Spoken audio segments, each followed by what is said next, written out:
Nye. Galing. Painting pala yun. Ang galing. Tinating. Ah! Uy, pero naman yung ano. Ang galing.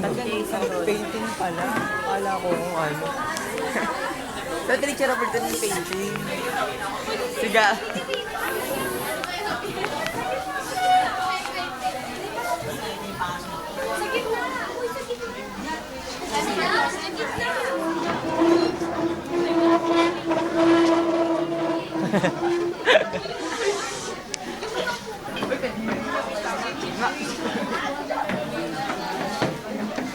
Ate, inami talaga. Ayos ka lang naman yan. Mamaya na. Oh, ano nangyari kay ano? Ang ganda ni April.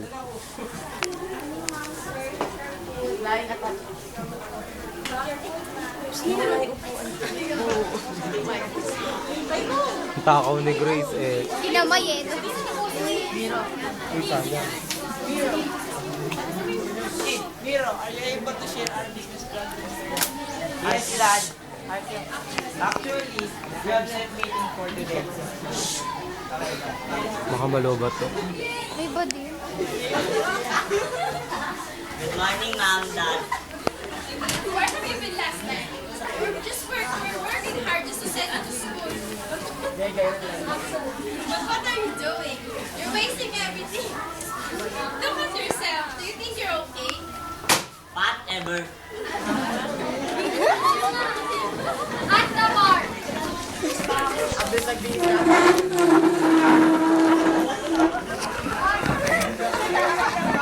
Uy, tayo na naman ba?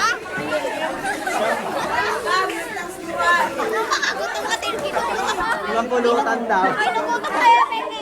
Nagutom tayo ng ano niya. Hoy! Hoy! Everything is to his parents. All his secrets and gifts to his parents. Waiter!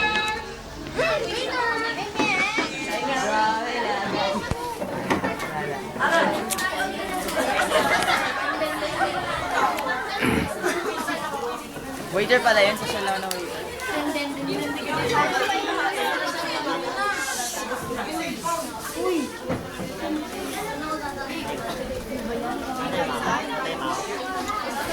Ah, kaya pala may burden.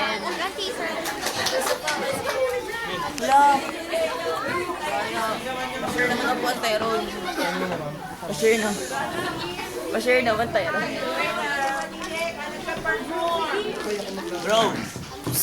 Bro, can you guess what happened just this morning? My mom, oh my mom.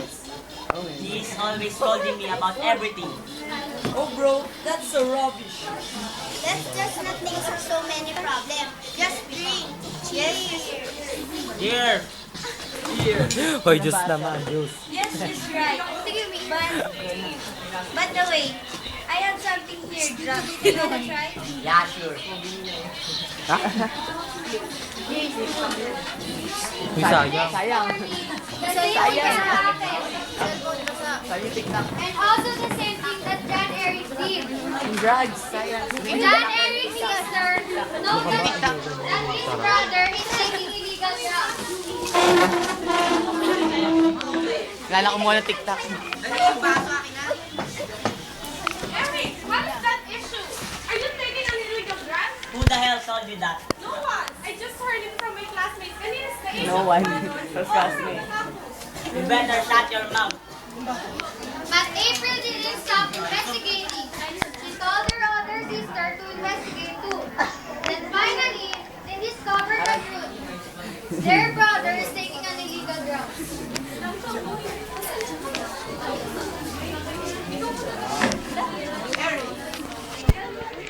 Eric, is that you that you're taking? Who the hell told you that? Who the Heck. Who the heck? who told you that, Dad? It's not important. Just tell him that. Yeah, I'm taking an illegal drugs. Why? Because you don't have enough